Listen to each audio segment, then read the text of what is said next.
ప్రధానంగా ముఖ్యమంత్రి గారు ఈ మధ్య కాలంలో ఎక్కడైనా హైదరాబాద్ సిటీ మనం ఇక రైజింగ్ సిటీగా ఉన్నటువంటి సందర్భంలో హైదరాబాద్ తెలంగాణలో మరి తెలంగాణలో ఇన్ని అభివృద్ధి కార్యక్రమాలు ఒక పక్కన జరుగుతూ ఉంటే రేపు 8వ తారీఖు నాడు గ్లోబల్ సమ్మిట్ తో పాటు రైజింగ్ తెలంగాణ సంబంధించినటువంటి మరి ఎన్నో అంశాలని అక్కడ ప్రస్తావించబోతున్నారు ముఖ్యమంత్రి గారు. కాబట్టి రైజింగ్ తెలంగాణ అంటే ఎలా ఉంటుందో చెప్పాలని 3 ట్రిలియన్ మరి రాష్ట్రానికి చేర్చాలని ఒక సంకల్పంతో పోతున్నటువంటి ఈ తరుణంలో మరి ప్రధానంగా అభివృద్ధి మీద అందరు కూడా కార్యకర్తల దృష్టిని కేంద్రీకరించాలని కోరుకుంటూ మరి ఏ రకంగానైతే మన రాష్ట్ర ప్రభుత్వము ఈ రాష్ట్రాన్ని 3 ట్రిలియన్ రాష్ట్రంగా తీర్చిదిద్దాలని ప్రయత్నం చేస్తున్నాం.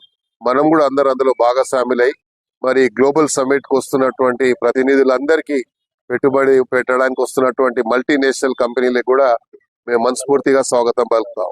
ప్రభుత్వాన్ని ఇంకా బలోపేతం చేయడానికి మరి 10 సంవత్సరాలు ముఖ్యమంత్రి గారు ఏ రకంగానైతే మరి రాష్ట్రాన్ని 10 సంవత్సరాలు పాలించితేనే ఈ రాష్ట్రం సర్వతోముఖ అభివృద్ధి జరుగుతుంది అన్నటువంటి ఆలోచన ముఖ్యమంత్రి గారికి ఉంది. కాబట్టి అలాగా మనం పనిచేసి ఈ రాష్ట్రాన్ని ఇంకా అభివృద్ధి పథంలో తీసుకెళ్లి 3 ట్రిలియన్ కు చేర్చే విధంగా అందరు సహకరించినప్పుడు ఇది సాధ్యమవుతుంది. కాబట్టి దానికి ముందుగా మనం సంకల్పం తీసుకోవాలని కూడా సంబంధించినటువంటి అన్ని వివరాలు కూడా నేను మళ్ళీ సుప్రీంకోర్టులో కూడా నా యొక్క వాదనని కూడా నేను అప్పీల్ చేయడం జరిగింది. అది ఇంకా కోర్టులో పెండింగ్ ఉంది కాబట్టి సుప్రీంకోర్టులో ఉంది, అదేవిధంగా స్పీకర్ గారి దగ్గర ఉంది. నేను మళ్ళీ సుప్రీంకోర్టు కూడా నా ప్రత్యేకంగా కూడా నేను కూడా అప్పీల్ కావడం జరిగింది.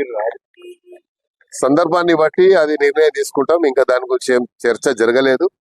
మరి ముఖ్యమంత్రి గారు అందరూ ఆలోచించిన తర్వాత అలాంటి పరిస్థితి వచ్చినప్పుడు నేను ఎన్ని ఎలక్షన్లు కొట్లాడినా మీకు తెలుసు, ఇప్పటి వరకు సుమారు 11 ఎలక్షన్లు కొట్లాడాను. ఎలక్షన్ కు నాకేం కొత్త కాదు, ఫైట్ చేయడం నాకేం కొత్త కాదు. ఫైట్ చేయడం, గెలవడం అనేది నా రక్తంలోనే ఉంది.